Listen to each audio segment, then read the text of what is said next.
Оставить нельзя, выселить. Владелец санатория «Джерело» в Пущеводице под Киевом силой пытается освободить здание от переселенцев из Донбасса.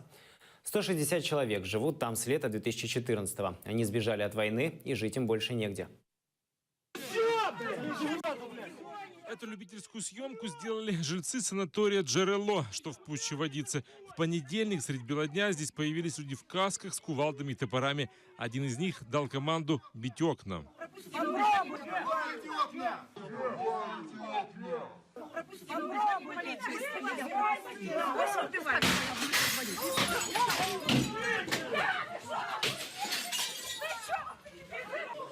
Нападавшие остановились после того, как прозвучали выстрелы. Это айдаровец Андрей Мадженков стрелял из охотничьего ружья в воздух.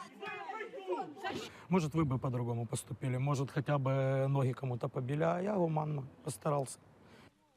Нападавшие представились строителями, у которых есть распоряжение начать ремонт здания. Пока не приехала полиция, они успели разбить стекла на входе и обесточить подстанцию. Вот эта подстанция, которая держит почти половину Пущеводицы. Они вырвали отсюда предохранители, повырывали провода, выдернули. Метла, грабли, лопаты и бронспойт всегда наготове. 160 переселенцев из Донбасса здесь живут с лета 14-го.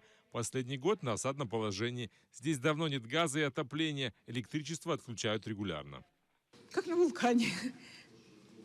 Каждый день провокации ждем.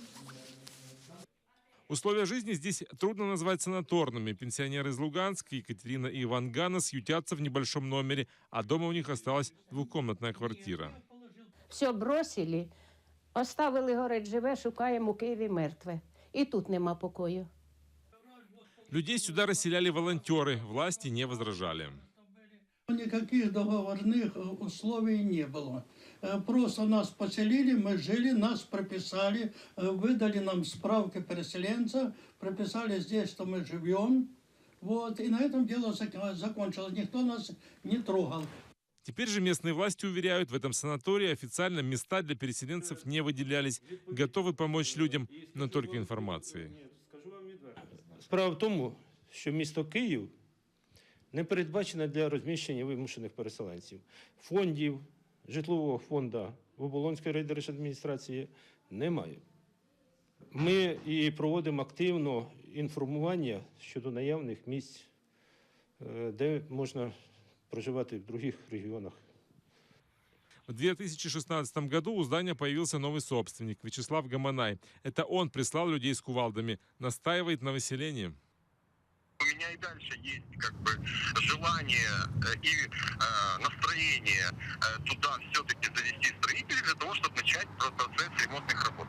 В марте месяце, 1 марта, я тоже предупреждал переселенцев, что, пожалуйста, находите возможность переселиться, потому что уже тепло, вы можете потихонечку находить возможность, скажем так, переселиться. Поселенцы выселяться не собираются. Этот санаторий раньше принадлежал Киевводоканалу, потом его приобрела фирма «Гелиус», которую связывают с Януковичем. Вячеслав Гаманай был юристом в этой фирме. Люди уверены, он стал лишь формальным собственником здания. Фейковая фирма. И вот этот Гаманай, который здесь себя большой хозяин, он был юристом в этой фирме. И незаконно он, как говорится, он выходит за Гелиус ЛТД и незаконно приобретает это здание за 5 миллионов гривен. 6800 квадратных метров. Люди в суде хотят доказать незаконность покупки, а пока несут круглосуточное дежурство в санатории. Роман Спирилов, Асан Аминов, Ильдар Тарахташ, Заман АТР.